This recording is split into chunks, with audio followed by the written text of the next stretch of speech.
The Science of Getting Rich by Wallace D. Wattles. Narrated by Andrew. This is great audiobook production created for research, study, and discussion purposes. Chapter 9. How to use the will. To set about getting rich in a scientific way, you do not try to apply your willpower to anything outside of yourself. You have no right to do so anyway. It is wrong to apply your will to other men and women in order to get them to do what you wish done. It is as flagrantly wrong to coerce people by mental power as it is to coerce them by physical power. If compelling people by physical force to do things for you reduces them to slavery, compelling them by mental means accomplishes exactly the same thing. The only difference is in methods. If taking things from people by physical force is robbery, then taking things by mental force is robbery also. There is no difference in principle. You have no right to use your willpower upon another person, even for his own good, for you do not know what is for his good. The science of getting rich does not require you to apply power or force to any other person in any way whatsoever. There is not the slightest necessity for doing so. Indeed, any attempt to use your will upon others will only tend to defeat your purpose. You do not need to apply your will to things in order to compel them to come to you. That would simply be trying to coerce God and would be foolish and useless as well as irreverent. You do not have to compel God to give you good things, any more than you have to use your willpower to make the sun rise. You do not have to use your willpower to conquer an unfriendly deity or to make stubborn and rebellious forces do your bidding. Substance is friendly to you and is more anxious to give you what you want than you are to get it. To get rich, you need only to use your willpower upon yourself. When you know what to think and do, then you must use your will to compel yourself to think and do the right things. That is the legitimate use of the will in getting what you want, to use it in holding yourself to the right course. Use your will to keep yourself thinking and acting in a certain way. Do not try to project your will or your thoughts or your mind out into space to act on things or people. Keep your mind at home. It can accomplish more there than elsewhere. Use your mind to form a mental image of what you want and to hold that vision with faith and purpose, and use your will to keep your mind working in the right way. The more steady and continuous your faith and purpose, the more rapidly you will get rich, because you will make only positive impressions upon substance. And you will not neutralize or offset them by negative impressions. The picture of your desires, held with faith and purpose, is taken up by the formless and permeates it to great distances throughout the universe, for all I know. As this impression spreads, all things are set moving toward its realization.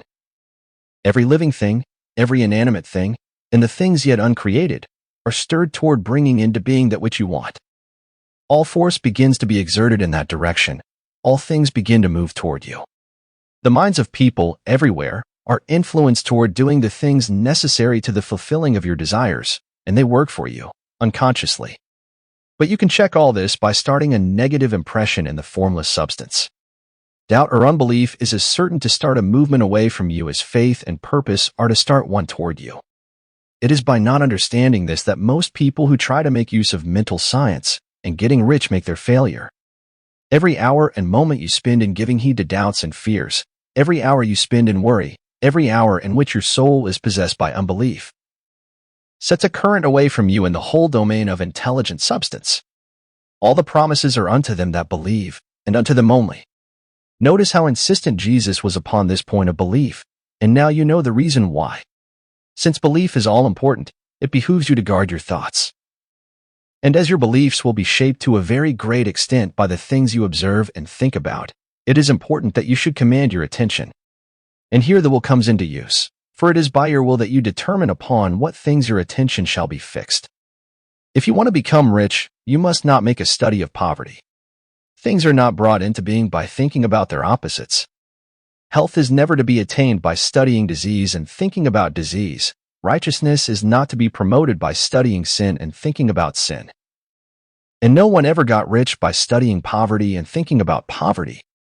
Medicine as a science of disease has increased disease. Religion as a science of sin has promoted sin, and economics as a study of poverty will fill the world with wretchedness and want. Do not talk about poverty, do not investigate it, or concern yourself with it. Never mind what its causes are, you have nothing to do with them. What concerns you is the cure. Do not spend your time in charitable work or charity movements. All charity only tends to perpetuate the wretchedness it aims to eradicate. I do not say that you should be hard-hearted or unkind and refuse to hear the cry of need, but you must not try to eradicate poverty in any of the conventional ways. Put poverty behind you, and put all that pertains to it behind you, and make good. Get rich. That is the best way you can help the poor. And you cannot hold the mental image which is to make you rich if you fill your mind with pictures of poverty. Do not read books or papers which give circumstantial accounts of the wretchedness of the tenement dwellers, of the horrors of child labor, and so on. Do not read anything which fills your mind with gloomy images of want and suffering. You cannot help the poor in the least by knowing about these things, and the widespread knowledge of them does not tend at all to do away with poverty. What tends to do away with poverty is not the getting of pictures of poverty into your mind, but getting pictures of wealth into the minds of the poor. You are not deserting the poor in their misery when you refuse to allow your mind to be filled with pictures of that misery. Poverty can be done away with, not by increasing the number of well-to-do people who think about poverty, but by increasing the number of poor people who propose with faith to get rich. The poor do not need charity, they need inspiration. Charity only sends them a loaf of bread to keep them alive in their wretchedness, or gives them an entertainment to make them forget for an hour or two. But inspiration will cause them to rise out of their misery. If you want to help the poor, demonstrate to them that they can become rich. Prove it by getting rich yourself. The only way in which poverty will ever be banished from this world is by getting a large and constantly increasing number of people to practice the teachings of this book. People must be taught to become rich by creation, not by competition. Every man who becomes rich by competition throws down behind him the ladder by which he rises and keeps others down. But every man who gets rich by creation opens a way for thousands to follow him and inspires them to do so. You are not showing hardness of heart or an unfeeling disposition when you refuse to pity poverty, see poverty, read about poverty, or think or talk about it, or to listen to those who do talk about it. Use your willpower to keep your mind off the subject of poverty and to keep it fixed with faith and purpose on the vision of what you want. For more audiobook like this, hit the subscribe button and click on the notification bell so you get notified when we post a new audiobook. Thanks for listening.